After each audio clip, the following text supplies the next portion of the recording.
Ó céus.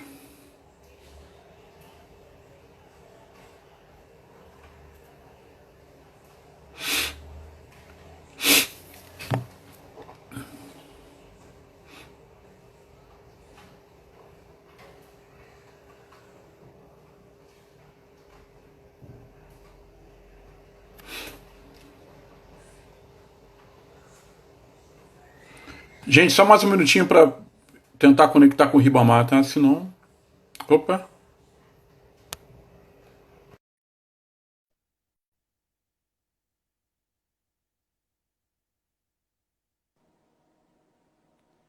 Riba? Oi, Douglas. Tá ouvindo? Nossa. É. Vamos Ah, aproveitar então. vamos Vamos aproveitar. aproveitar que a gente está se vendo, Riba. Isso.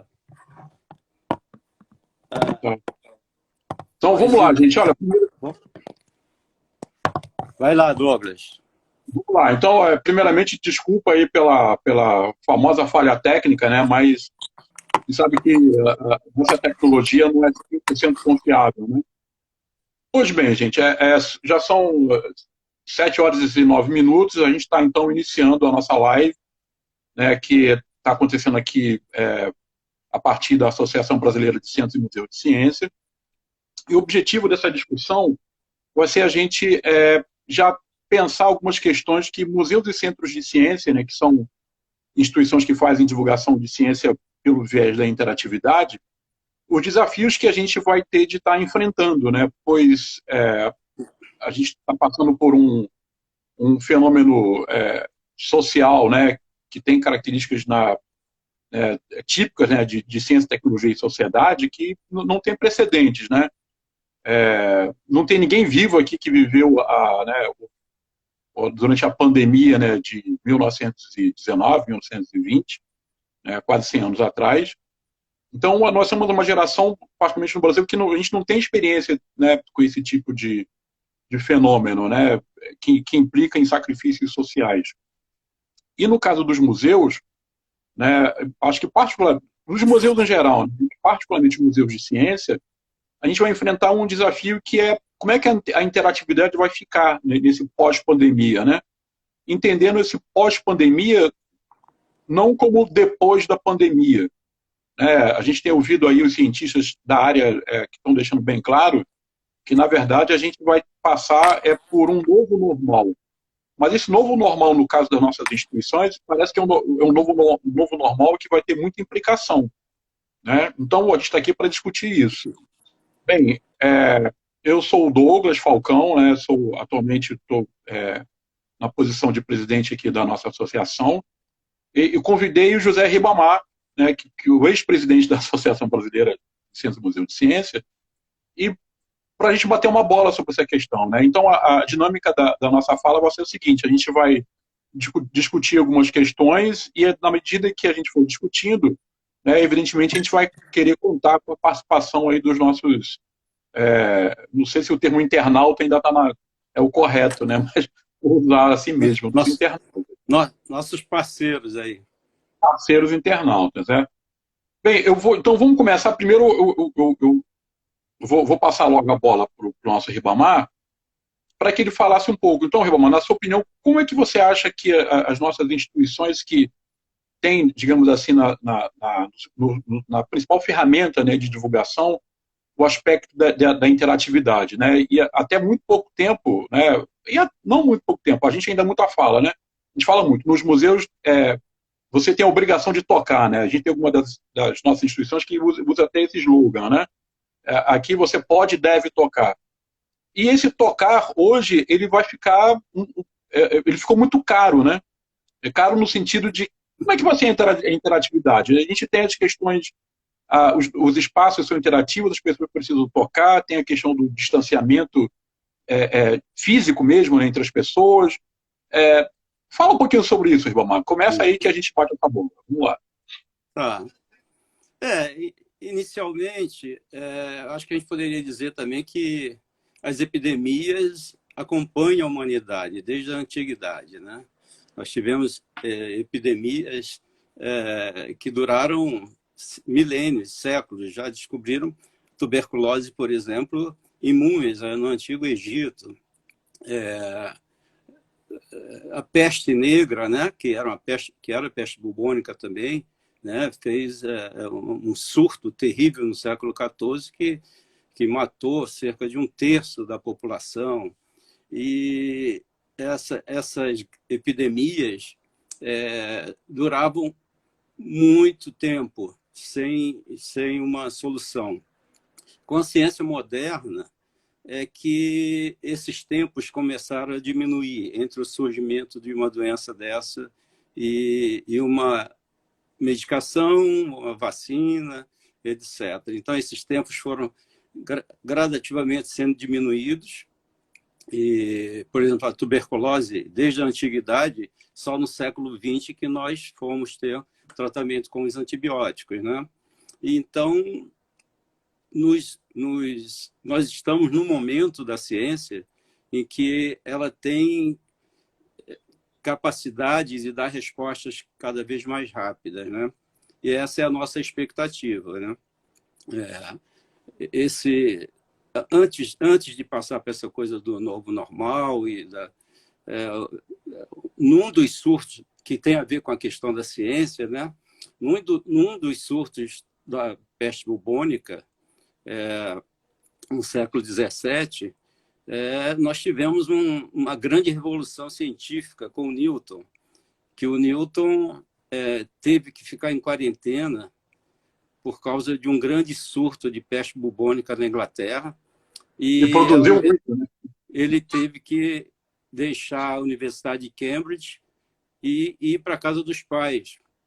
Só que ao invés dele ficar dormindo na casa dos pais, ele resolveu estudar e pesquisar, e foi um período que chama anos mirábiles, porque ele simplesmente começou a criar o cálculo infinitesimal, os estudos de ótica, e simplesmente criou a teoria da gravitação universal. Ou seja, um garoto de 20 e poucos anos, em quarentena, da sua universidade, né, de Londres, era em Cambridge, né, mas a Inglaterra teve esse surto muito grande. E queria destacar isso. E outras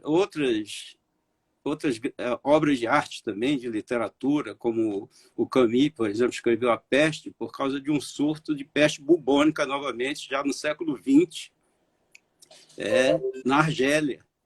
Quer dizer, a humanidade convive com esses problemas. Então, essa coisa da segurança absoluta, como os positivistas tiveram até o começo do século XX, antes das grandes revoluções na física e teoria da relatividade, física quântica e tudo, das incertezas, a vida parecia que a vida... E veio logo depois a gripe espanhola, né? Depois da Primeira Guerra Mundial. Então, tudo virou de cabeça para baixo, e aquela estabilidade que parecia que a ciência tinha dominado tudo, e tudo não foi bem assim. E nós temos um arsenal científico já tão estruturado internacionalmente, que eu acho que a gente tem perspectivas de superação, ou de encontrar remédios ou uma vacina no prazo, segundo especialistas, de 1 a 3 anos, depende da fonte que a gente ouve, né? Mas a questão é os museus de ciência nesse período, não só no pós, mas durante esse grande surto da epidemia, né? Eu acho que as atividades online que já existiam, né, já tinha uma presença na sociedade em vários campos, né, comercial, divulgação científica, etc., se ampliaram muito, e eu acredito que mesmo no pós-pandemia, eu acho que esse setor, essa questão das atividades online, vão se estabilizar, ou vão crescer, vão para um patamar muito superior ao anterior à crise do coronavírus, né? Eu acho que isso é um fato. Agora, durante a epidemia, com essa questão do distanciamento social, os museus de ciências interativos têm pelo menos dois grandes problemas, que é a questão da aglomeração, que o nosso público, em grande parte, é de grupos de estudantes, que depende de autorização de pais, professores, diretores de escolas, etc., que isso é uma questão séria, e a questão da interatividade também, né? Que mesmo que haja uma visitação com distanciamento social, etc., tem a questão do contato físico, né? Que a proposta dos museus de ciência contemporânea, né? Desde lá do exploratório lá de São Francisco, né? Que o Oppenheimer criou o hands-on, ou seja, põe a mão, ao contrário da antiga placa, por favor, não toque no objeto ou na peça em exposição, né? Então, na verdade, esse põe a mão, é óbvio que o Oppenheimer não pretendia só que se resumisse a colocar a mão. Ele pretendia um envolvimento físico, mental, emocional, de forma que o envolvimento com os conteúdos expostos fossem percebidos de uma maneira diferente. Então, esse é um grande potencial que a gente vai ter que ter muita criatividade para ver como trabalhar essa questão, né? Agora, o Museu de Ciências também não depende só de interatividade, né? Nós temos, inclusive, o Henrique Lins, o nosso companheiro que é cientista, que é pesquisador do CBPF, que foi diretor do MAST, o Henrique dizia que ele buscava a grande interatividade através da relação com a cultura, de um envolvimento cultural da pessoa, da percepção de que aquilo fazia parte da cultura das pessoas. Então, tem muitas, quer dizer, eu acredito firmemente que os museus de ciências, pela sua formação, pelo seu pessoal multidisciplinar, pelas suas equipes multidisciplinares altamente criativas, vão buscar soluções durante e após essa pandemia, né? Agora, é um desafio muito grande, mas, além de acreditar na ciência, que está lutando para a gente superar isso, eu acredito muito nos divulgadores e nessa capacidade de construção de novas perspectivas, né? Então, Riba, indo ao encontro do que você está falando, assim, eu acho que ao mesmo tempo, eu acho que a gente tem alguns gargalos, né? Então, assim, eu acho que, por exemplo, para a ciência, assim, descobrir uma vacina, desenvolver o termo, né? Desenvolver uma vacina, sei lá, em 1 ano e meio, 2, 3 anos, que é um tempo recorde, né? Para você desenvolver uma vacina, do ponto de vista científico, é um recorde, mas, assim, do ponto de vista dos impactos que isso pode trazer para as instituições, é um tempo demasiadamente longo, né? E concordando com tudo que você está falando, eu acho que uma coisa muito importante vai ser a participação da nova geração, né? Sendo muito objetivo, né? Sendo muito sincero. Eu abri uma conta no Instagram por demanda do Carlos Wagner, que me convidou para fazer uma live. Então, até 10 dias atrás, eu não tinha conta no Instagram, né? E para fazer a live de hoje, eu liguei para o Carlos Wagner para pedir algumas instruções básicas de como, né, fazer a live. Ele me ajudou e a Andréa Costa, aqui do Rio, também do Museu Nacional, me ajudou. Então, acho que, de certa forma, eu vou falar mal de mim, tá? todos vocês sabem muito sobre novas tecnologias, então eu vou falar mal de mim. Eu, por exemplo, de fato, eu sou um dinossauro, no sentido de que eu domino determinadas ferramentas que são onde a presença, digamos assim, do público é fundamental, né? Por outro lado, é fácil a gente observar que quem está chegando agora, né, agora nesse exército, né, de fazer divulgação de ciência, os mais novos, o que eu estou chamando de mais novo, né? É alguém 15 anos mais novo do que eu. Então eu tenho 55, eu ouso dizer que alguém lá que tem lá por volta de 40 é jovem, né?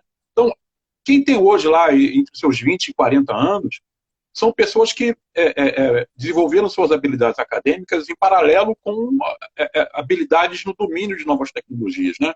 Eu acho que nesse sentido, assim, digamos assim, a gente que, ou formalmente, né, a gente está à frente das instituições ou participa, digamos assim, de determinadas instâncias que, de certa forma, também nos afastam da divulgação de ciência do cotidiano, né, do museu, a gente vai ter de abrir muito espaço e ouvir muita garotada, porque eu acho que, de certa forma, pode estar nas mãos dessa garotada no sentido mais jovens, né, na mão desses mais novos, essa guinada, né, para aproveitar o tempo que a gente não tem, né? Então, quer dizer que eu acho que a gente não vai ter esse... Claro, nós vamos aprender, né? Mas eu acho que a gente vai ter de contar muito com a participação dos mais novos, né? Acho que as gestões, as direções vão ter, de fato, de serem sensíveis a essas sugestões, e porque eu acho que o retorno quando começar a flexibilização, eu tenho dito o seguinte para alguns colegas, né? Como os museus são instituições que prestam serviços que não entram na categoria de serviços essenciais, o que vai acontecer? Toda vez que houver um aumento de rigidez, né, do isolamento social, instituições como museus, teatro, cinema, como você disse mais cedo, né, partidas de futebol, enfim, qualquer coisa que tenha a ver com aglomeração, serão instituições que vão imediatamente terem o seu funcionamento comprometido. E, ao mesmo tempo, quando começa a flexibilização, essas instituições vão para... quando aumenta a rigidez, elas estão no início da fila. Quando começa a flexibilização, a gente vai para o topo, a gente vai para, né, as últimas posições na fila. Ou seja, como atualmente está se prevendo que vai haver períodos de isolamento social alternados com flexibilização, nós, museus, teatros, né, cinemas e outras iniciativas similares que têm a ver com a aglomeração, a gente vai ficar sempre com uma janela muito, muito espremida, né, de efetivo funcionamento, contando com a presença do público nas nossas instituições. Então, de fato, eu acho que a internet vai ser, de fato, a gente vai ser obrigado talvez não seja o termo, né, mas acelerar um movimento que já começou, mas que realmente pode ser um canal para a gente manter um contato vivo com a sociedade, né? Então, assim, e aí eu acho que nisso vem alguns problemas, né? Por exemplo, será que as nossas instituições estão equipadas, digamos, computacionalmente para isso, né? A gente, por exemplo, muito desses programas, né, de utilização free, eles são limitados, né? Para você ter alguns serviços um pouco mais sofisticados, você tem de comprar determinadas licenças. Então, eu acho que isso é uma coisa. Então, eu acho que nós, Museu de Ciências, a gente realmente vai ter de se preparar para ficar um bom tempo desempenhando ações de divulgação científica na internet. E já começar a ver as consequências disso, né? Então, por exemplo, ações de ciência itinerante, né, que são eminentemente ações interativas, né? Se a gente pegar os nossos projetos de ciência itinerante, né, dos caminhões, né, se você chega numa cidade do interior e está lá a bancada interativa, o que vai acontecer com essas atividades?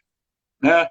Ou seja, eu acho de bom, recomenda-se, né, que a gente já comece a antecipar esses questionamentos para prever como que a gente vai conseguir administrar essas atividades de divulgação de ciência lá na frente, né? Isso é uma coisa. Outra coisa, eu acho que a própria pandemia ela vai impor digamos assim, uma guinada das temáticas de divulgação de ciência, né? De fato, acho que qual é a ciência da pandemia? Como é que a gente pode explorar a divulgação de ciência da pandemia? E nisso aí, eu acho que vale um aspecto importante, porque o que a gente vê na mídia, né, particularmente na imprensa em geral, a imprensa, o que eu acho que corretamente, ela foca muito a discussão sobre a informação.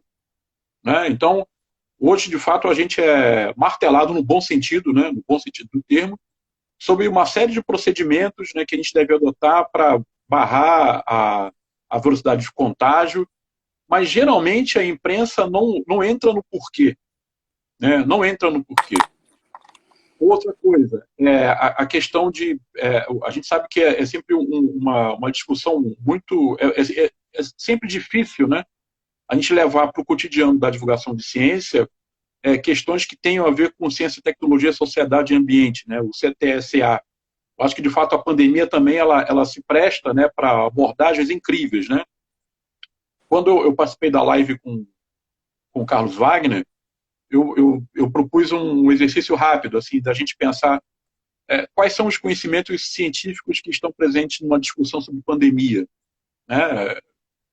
Que ciências aparecem? É incrível. Você começa a pensar, você chega... Claro, você começa nas óbvias, né? Claro, a matemática, a própria biologia, mas daqui a pouco você está pensando no território, daqui a pouco você está falando da história da ciência, daqui a pouco você está falando sobre aspectos psicológicos, comportamento, ou seja, a pandemia, de fato, ela chega de uma forma assim tão forte na vida de todo mundo, que pode ser também interessante a gente começar a pensar em estratégias, né? E isso a gente compartilhar entre nós, né? Acho que a gente está trabalhando em rede, a vantagem da gente trabalhar em rede é isso, a gente começar, de fato, a circular entre nós ideias de como explorar de maneira coordenada o fenômeno da pandemia, porque é algo incrível. A gente está falando de... Né, e particularmente aqui no Brasil, né, a questão do coronavírus ela foi politizada. Né? Tem um jornalista da Globo que, inclusive, chegou a dizer que no Brasil se adicionou à capa de gordura do vírus a política. De fato, né, e isso foi muito ruim. Né? A gente está com um problema muito grave de tentar equacionar essa questão aqui no Brasil, porque ela foi politizada. Né? Enfim, está todo mundo aqui acompanhando aí as notícias na política. Então, eu acho que, de fato, fica um convite, né, das nossas instituições, de fato, e aí a gente trocar isso por forma de documentos, pelas redes, né, por mais lives como essa, né, de como a gente pode atuar de maneira organizada, de maneira em rede, para pensar primeira, a superação. Né, eu acho que essa é uma questão que a gente tem que tomar muito cuidado, porque as questões sanitárias vão se impor, né, muita coisa que a gente fazia naturalmente, né, serão suspensas ou a gente vai ter de repensar. Só para dar um exemplo disso que a gente está dizendo, né? Por exemplo, a minha instituição trabalha muito com divulgação de astronomia. E a observação do céu, a observação através de telescópio, é claro, é uma atividade, digamos assim, básica, né, no cotidiano. Ela fica inviabilizada. Né, uma coisa mais natural possível é você, por exemplo, o mediador está no telescópio, chega o visitante, coloca o olho na buscadora, o visitante não tem experiência, e o mediador chega no pé do ouvido do visitante e fica sussurrando uma orientação. Olha, coloca o olho mais para baixo, não, peraí, aguarda um pouco, deixa a sua vida... Só essa interação, por exemplo... A mesma coisa no microscópio também, né, Douglas? Isso, no microscópio. Então, assim... Microscópio também, gente... né? Outra questão, é uma aproximação que nesse momento é inviável, né? Se nós tentarmos esse tipo de prática nos museus interativos. Agora, você estava falando também dessa questão, das questões que se colocam durante uma epidemia, né, que, na verdade, despertam muitas visões, né? Muitos campos científicos são convidados ou são solicitados a se manifestar e aprofundar muitas questões, né? Uma questão que é muito cara aos museus de ciências, muitos com trabalhos interessantes, é a questão da relação de ciência e sociedade, ciência e comunidades. E, então, isso, eu acho que, de alguma forma, tem que ser incrementado, né? E todo esse sentimento também de fraternidade que, nesse momento, todos os cientistas, todas as pessoas se preocupam, a população em geral, até economistas neoliberais têm falado nessa questão da renda mínima, não sei o quê, e aceitado, né? Mesmo nesse momento em que nós estamos político, em que nós estamos vivendo no Brasil.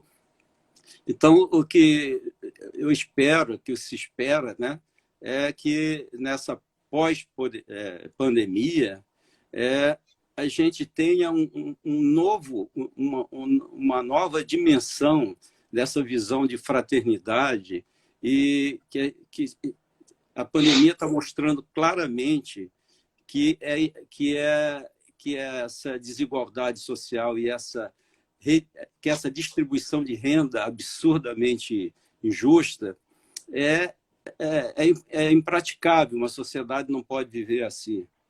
Nós vivemos com uma distribuição de renda absurda que não gera números e curvas, gera vidas sem condição de saúde, sem acesso à alimentação, à questão sanitária precária, ou nenhum tratamento, né, sanitário nas suas regiões. Então, assim como a gente trabalha nessa questão de buscar, com o afastamento, com o isolamento social, né, com a quarentena, o achatamento da curva da infecção da coronavírus, eu acho que é um dever nosso, como cidadão, e também dos museus de ciências, pelas suas perspectivas de democratização da ciência, da saúde, etc., de trabalhar, e que essa população também, como um todo, veja isso, trabalhar também pelo achatamento da curva de distribuição de renda, achatamento da utilização de recursos naturais em defesa da sociedade e do planeta. Então, acho que algo tem que surgir, e acho que nós temos que trabalhar para isso, para buscar uma nova consciência, porque está mostrando claramente que é impraticável uma sociedade com o nível de exclusão da nossa, exclusão dos direitos fundamentais de acesso à saúde, à educação, a uma vida digna, né? Então, é um campo que aliás, em termos de relação com o público, interatividade e tudo, que nós falamos o hands-on, que é aquele negócio da mão na massa, mão no equipamento, utilização da mão, heart zone, né? Coração, sentimento, e o mind zone, as ideias, a mente. Tinha uma dimensão do social home, que seria o envolvimento social, e que eu acho que essa dimensão é uma dimensão que eu acho que a gente tinha que refletir muito em como a gente poderia trabalhar para isso. Nós já estamos trabalhando, né? Nós estamos com esse projeto aí de diálogo com as comunidades de todo o Brasil, né? Já estamos com alguns contatos, trabalhando, né, juntos. E nesse momento, eu acho que essa colaboração, que na verdade é uma transferência de renda, né, que eu acho que a classe média e os ricos deveriam estar fazendo ao mesmo tempo, é uma questão de sobrevivência de uma grande parcela da população, né? Então, esse achatamento da curva de distribuição de renda é que eu espero que esse processo de contribuição não seja visto apenas como uma coisa momentânea e uma coisa de paternalismo. Acho que uma coisa fundamental de mudança, de buscar uma revolução nessa área. Perfeito, Riba. Assim, e reforçando isso que você está dizendo, assim, quando se compara, digamos assim, os efeitos, né, dessa pandemia na Europa e num país como o Brasil, eu vi uma matéria que afirmou o seguinte, que na Europa o principal parâmetro que determinava o efeito da doença em termos de morte era basicamente a idade, né? Basicamente a idade. No Brasil, o CEP é praticamente tão determinante quanto a idade. Ou seja, dependendo de onde a pessoa mora, e evidentemente quando se diz onde a pessoa mora, em condições, né, de insalubridade, enfim, questões objetivas de urbanismo, né? É um parâmetro que está determinando. Então você tem gente jovem morrendo no Brasil numa proporção que não se viu na Europa, e quando você vai ver onde essas pessoas residem, né, esses jovens residem em comunidades, residem em favelas. Né? Então, é um aspecto que você está dizendo. Então, de fato, é a velha relação entre... Alguém perguntou aqui, para que serve a divulgação científica? Né? Eu acho que foi o Marcos Ribeiro. Né? E no final do ano passado, lá no Marcha, a gente fez uma mesa redonda em função do que o Marcha estava recebendo o acervo do Bazan, né? O criador lá do Espaço Ciência Viva. Né? E a gente recuperou um artigo do Bazan. Um dos criadores, né? Um dos criadores. Obrigado pela correção. Obrigado pela correção. Um artigo dele que ele escreveu em 1997, que ele defende que o papel da divulgação científica é um papel... Ele vê na divulgação científica um papel político. Né? Um papel político explicitamente associado à esquerda, à ideia de inclusão. Por quê? Quando ele escreveu... Por quê, Pode falar? Só um parêntese. Por quê? Porque traz em si a missão de socialização do conhecimento.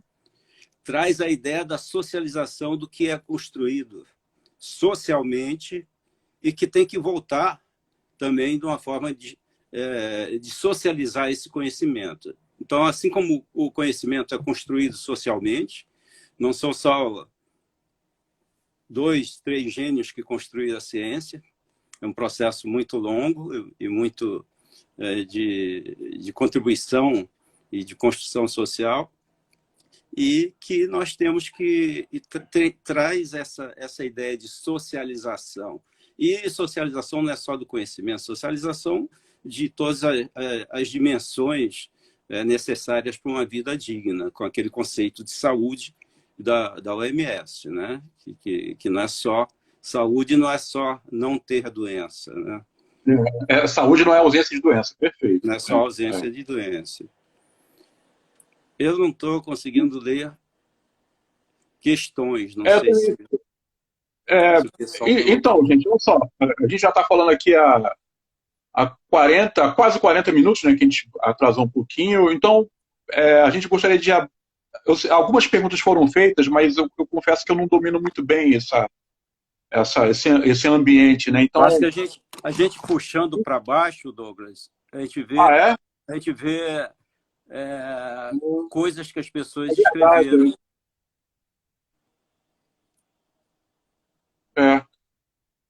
Bem, Krishna Baby, ela faz... Eu vou ler aqui o que é Krishna. Bem, Krishna Baby, pelo menos é o nome que está aparecendo aqui, né? Por isso é importante compreender o cenário cybercultural contemporâneo e as potencialidades comunicacionais do digital em rede para fomentar ações de divulgação e popularização das ciências. Temos de compreender isso. Mas a gente está um longo caminho ainda para ter condições de fazer isso, não é? De fato. Então, explorando essa variável que a Krishna Baby acaba de levantar e já fazendo uma conexão com uma iniciativa recente da ABCMC, ao longo dessa semana, né, a gente postou lá um convite para nossas instituições de que esse conjunto de ações, né, particularmente dessas ações que a BCMC levantou em função da Marcha pela Ciência, ela fosse compartilhada com lideranças de favelas, né, com o objetivo de disseminar, na verdade é o início, né, o objetivo de disseminar esses conteúdos que as nossas instituições estão produzindo para essa população, né? E a gente sabe o quanto que a gente não consegue atingi-los, né? Eu particularmente chego a dizer que se a gente não tiver muito cuidado, o que a gente faz é divulgação científica para a classe média, né? Ou seja, nada contra isso, não que a gente não deva fazer isso, mas claro que a gente tem de somar isso um esforço de fato de chegar a essas esferas que a gente não atinge, digamos, de maneira mais espontânea, não é? Só que tem um detalhe, por exemplo, o que a gente conseguiu produzir nesse primeiro movimento foi essencialmente um PDF, um documento em PDF, com texto e links. E é claro que né, por exemplo, em função do comentário aqui da nossa colega, da Cristina Veiga, a gente tem consciência de que esse certamente não é a melhor estratégia, né? Mas aí vem uma pergunta, como a gente pode gerar conteúdos, né, que sejam de interesse dessas pessoas? Né? Quando eu digo, faço essa pergunta, eu estou partindo do seguinte pressuposto, de que o conhecimento científico ele não tem esse valor, eu pelo menos não acredito, né, de que o conhecimento científico tem esse valor genérico, né, inquestionável. Eu tenho a opinião de que o conhecimento científico ele é relevante sim, mas você precisa fazer essa comunicação a partir de interesses das pessoas. E a gente tem visto como que, por exemplo, a questão do coronavírus ela tem sido discutida. Né? Na maior parte das vezes, as matérias dos jornais ou de televisão, elas falam da perspectiva da doença, das recomendações, para a classe média. Né? Por exemplo, você discutiu o isolamento, né? Por exemplo, quais são as cenas típicas de isolamento que aparecem na televisão? São pessoas de classe média dentro dos seus apartamentos, né? Fazendo ginástica na sua varanda. As pessoas reclamam, né, que os seus filhos e filhas não podem brincar no playground, e por aí vai. Ou seja, não se vê, por exemplo, essas discussões do ponto de vista de pessoas que não moram em condomínios, são pessoas que moram, né, às vezes em um espaço de 10, 12 metros quadrados, onde tem que viver 7 pessoas. Douglas. Pois é, Douglas, essa questão que você tinha colocado anteriormente, né, que o índice de pessoas, né, com coronavírus é muito grande nas comunidades, etc., que o corte não é só pela idade, que há uma incidência muito grande nas comunidades, nas periferias. Isso faz parte dessa estrutura, né? Quem é que está na frente da batalha, fora os médicos, que já são mais de classe média, etc., são entregadores, são motoristas de táxi, de ônibus, são pessoas que estão na frente da batalha aí, enfermeiros, técnicos de enfermagem, é uma parcela significativa da população, que são pessoas mais jovens, muitas vezes, né? Em grande parte mais jovens, mas que estão muito expostos. Né? Então, é um problema sério essa questão de quem está exposto e quem está mais sujeito a ser contaminado no momento que passa por essa questão da divisão de renda, né, dos trabalhos que são considerados essenciais, em geral são essas pessoas que desenvolvem, né, que estão na frente aí nas ruas, na batalha aí. E com relação à questão do princípio da divulgação científica, que seria, vamos dizer, a socialização do conhecimento científico, a socialização das ideias do conhecimento, mas também, quer dizer, nós deveríamos assumir que também é a socialização dos produtos da ciência na sociedade. Os produtos da ciência. Quem é que tem acesso à produção, às tecnologias e todo o desenvolvimento? Mesmo da saúde, que é básica, se não fosse o SUS, que foi uma briga muito grande para construir, que foi muito criticado e tudo, agora todo mundo está dependendo do SUS, uma grande parcela está dependendo do SUS, que era considerado uma coisa de comunista, saúde pública, não sei o que lá. Então, é complicada essa coisa da gente não enxergar. Eu acho que as pessoas estão enxergando, de não enxergar, mas acho que as pessoas estão enxergando, uma grande parcela da população está enxergando a importância da ciência, tanto que está aguardando esses resultados da ciência, né? Para tentar superar esse problema, assim como outros problemas já foram enfrentados, mas esse grande problema da pandemia, a ciência voltou a ocupar o espaço que estava sendo muito ocupado pelas fake news e pelos negacionistas, né? Pelos terraplanistas e tudo. A ciência estava...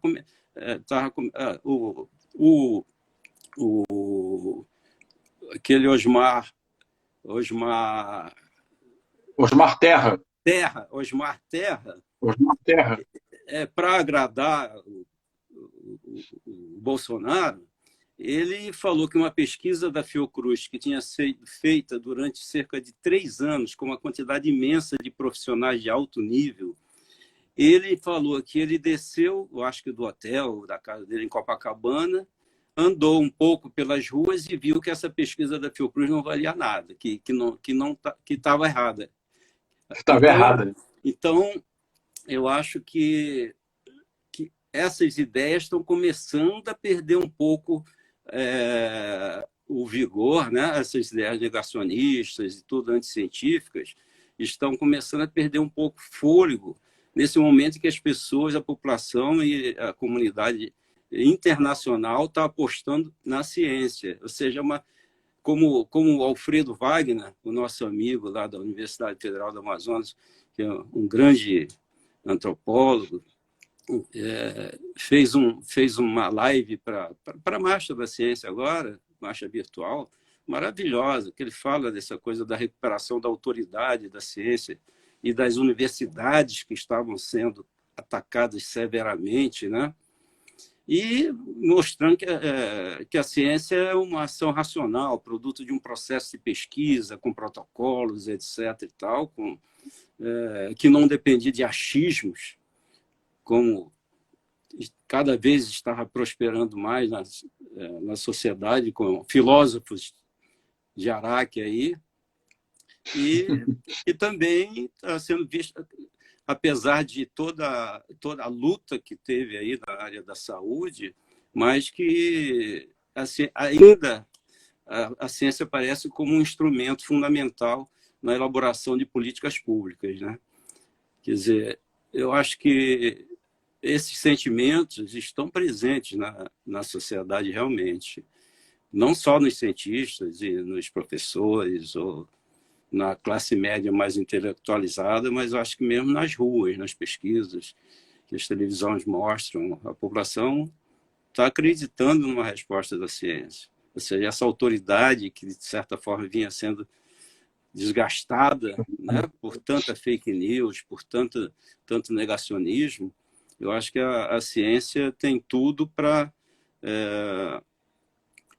está tendo já, e eu acho que vamos passar por um processo cada vez maior de afirmação da ciência, principalmente na medida em que ela dê respostas a essa pandemia, né?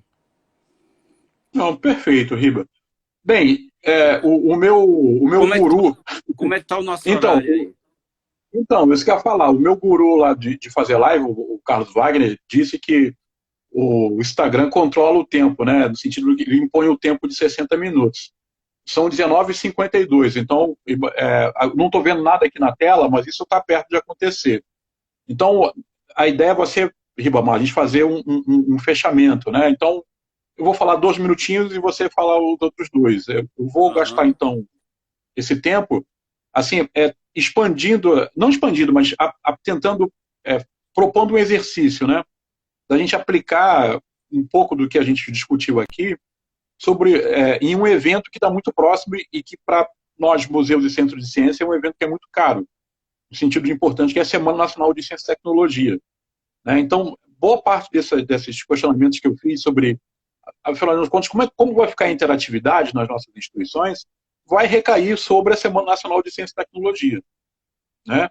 E, então, talvez já fique aqui, por exemplo, eu recebi um e-mail de uma coordenadora local do Rio de Janeiro, aqui da Semana Nacional de Campo Grande, que é a professora Isa, ela é o Enzo. Ela já tomou a dianteira, ela mandou um e-mail para as instituições que colaboram com a organização da Semana Nacional lá em Campo Grande, já fazendo um chamamento para que essas instituições concentrem suas atividades no desenvolvimento de ações online. E eu acho que ela está muito correta nessa preocupação. Eu acho que também um exercício que a gente já tem de começar a fazer, né? Como explorar assim, a próxima edição da Semana Nacional de CIT, fortemente a partir de iniciativas online. E eu acho que a próxima episódio, ou melhor, a próxima edição da Semana Nacional tem como tema a inteligência artificial.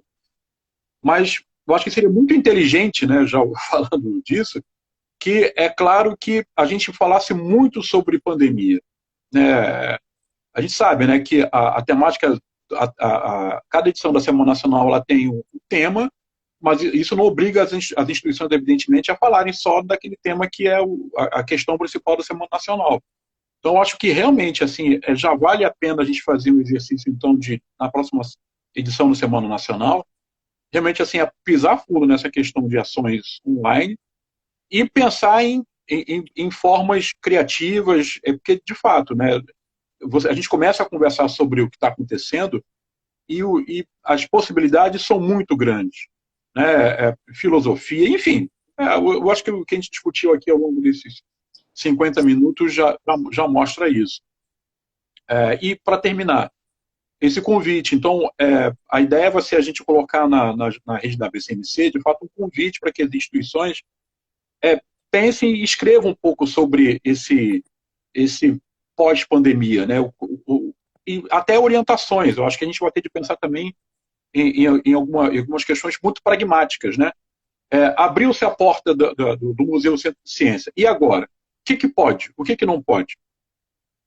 Será que a gente vai ter de chegar a pensar em questão de densidade espacial, distribuição espacial de pessoas? É razoável. Né? Você tem, às vezes, receber uma turma de 40, 50 pessoas, estudantes, quando isso vier a acontecer, né? Evidentemente, isso não vai acontecer tão logo termine entre aspas, né, comece o pós-pandemia. Passa a palavra, então, agora ao Ribamar para a gente fechar, porque eu não sei quando, mas a partir de um certo momento aí a coisa vai ser desligada. Qualquer hora cai, né? Qualquer hora cai. Estava vendo aqui o Lobato, que fala que se considerarmos interatividade como possibilidade de ação de receptor e emissor, é a que ele se refere, né? Realmente, a interatividade essa ação entre receptor e emissor é básica, né? Aqui também um comentário do Espaço Ciência, que nada substitui o diálogo e a interatividade. Podemos pensar apenas em possibilidades para amenizar a impossibilidade destes recursos. Também, é óbvio, acho que nós vamos avançar na medida do possível, no sentido de uma volta às nossas práticas, né, de interatividade, o papel do monitor, do diálogo, é fundamental nos museus de ciência. A perspectiva é de voltar essa normalidade, essa nova normalidade que talvez a gente tenha configurações novas, algumas coisas vão ser criadas nesse processo, né? Não só do ponto de vista online, formas de divulgação científica também tradicionais, as revistas científicas do século, mas aí é mais entre pares, que não chega à grande população, né? Mas do século XIX, XX, uma quantidade enorme de revistas científicas, livros e artigos. A imprensa, nós já tivemos uma maior presença de colunas de divulgação científica na imprensa.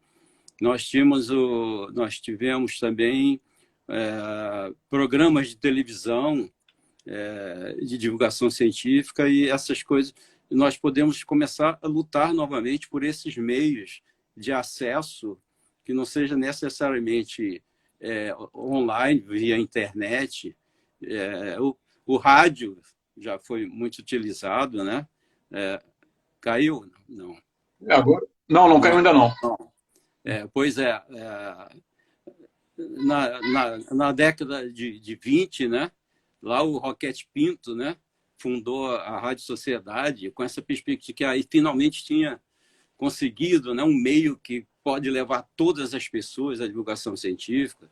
Por que não voltamos a trabalhar também em rádios, né? Com podcasts, né? Podcasts, e tentar levar essa rede, né, de rádios que se espalha aí pelo Brasil inteiro, né, podcasts, entrevistas e projetos de rádio. Ou seja, tem muitos campos que a gente pode ir explorando enquanto a gente vai reconstruindo essa questão presencial e essa questão interativa e do diálogo do olho no olho e da troca presencial, né, que é fundamental. Perfeito. Colegas, como eu não quero encerrar assim de maneira abrupta, assim recebendo simplesmente um informe do sistema que tudo parou, eu vou tomar a iniciativa de encerrar então a nossa live. Quero agradecer a presença de todos. Ribamar, valeu muito ter te ouvido. Acho que te ouvir é sempre muito bom, a gente aprende muito. E convidar então os colegas para ficarem atentos aí aos e-mails, né, e também ao WhatsApp, de que amanhã a gente vai estar fazendo um outro convite para as nossas instituições, né, da gente, para que nós, divulgadores de ciências, de maneira também organizada, a gente tente uma ajuda mais operacional para as comunidades. Amanhã a gente vai postar uma mensagem no grupo, fazendo uma chamada, um convite, né, para que a gente se organize, para a gente ajudar mesmo de forma com mantimentos, né, ou recursos financeiros a algumas comunidades. Então, eu e o Ribamar, a gente fez uma seleção de uma série de iniciativas de abrangência nacional, uma série de projetos de abrangência nacional voltados para comunidades na questão de dar suporte a essas comunidades para atravessar esse período aí dessa pandemia. Então, amanhã a gente vai estar postando isso. E, de fato, a gente aprofundar essa questão, né, mas a partir de agora de maneira um tanto quanto documental, no sentido de escrever textos, né, e a gente compartilhar e, no sentido da gente conseguir, de maneira organizada, né, em rede, criar uma espécie de uma orientação para as instituições, né, respeitando, claro, especificidades regionais, diferenças de natureza que as instituições têm, mas eu acho que se a gente olhar para muito que existe em comum, né, daquilo que a gente certamente vai ser impactado, a gente pode se antecipar e certamente conseguir evitar alguns problemas que a gente pode ter, como se a gente não estivesse pensando nessas questões de maneira mais precoce, né? Então, Douglas, quero agradecer a todos. Oi, Riba, pode falar aqui. Antes de você apertar o botão aí, queria agradecer o convite para participar desse bate-papo, né? E queria aqui destacar a figura do nosso companheiro Ildeu Moreira, nessa luta que a SBPC teve para construir esse evento que tomou uma dimensão realmente imensa. Já vi a programação que eu vejo das diversas instituições é muito forte mesmo, com muitas lives, muitas discussões online, muita coisa mesmo acontecendo ao mesmo tempo. Essa questão da relação com as comunidades. Então, eu queria parabenizar a SBPC, na pessoa do Ildeu, assim como a ABC e todas as instituições, como a ABCMC também está nessa luta. Então, obrigado aí ao convite e obrigado aos amigos que tiveram aí a paciência de nos escutar aí. Não, é verdade. Aí conseguimos uma plateia aí importante aí para replicar as coisas, para somar. E faço minhas as suas palavras. Realmente o Ildeu foi... E é uma ideia relativamente de última hora, né? Em cerca de 10 dias, né? Todo esse movimento ganhou o corpo e alcançou o resultado que a gente está tendo aí. Estou vendo aqui, só uma observação, é que o amigo Casadei, lá da Fiocruz, está dizendo que o Gadelha, que foi o líder da implantação do Museu da Vida, né? E foi presidente 2 vezes da Fiocruz, também está com a Covid. Estou sabendo agora, nem sabia. Apesar de ter muitos relacionamentos com ele próprio, não sabia. Vou procurar me informar. Bem, torcer para que tudo aconteça bem. E dizer que eu vou estar encerrando a live e eu vou gravar isso e disponibilizar. Tá bom? No início da nossa fala, algumas pessoas externaram preocupação, né, de interesse, né, de ter acesso à gravação. Então, eu espero obter sucesso nesse desafio aqui, né, de conseguir gravar. Acho que vou conseguir. E a gente vai disponibilizar isso lá no nosso grupo e também no YouTube, tá bom? Então, um forte abraço a todos e a todas e parabéns aí pelo movimento, tá? Tchau, gente. Tchau, Riba. Tchau. Abraço a todos aí, gente. Um abraço a todos. Tchau.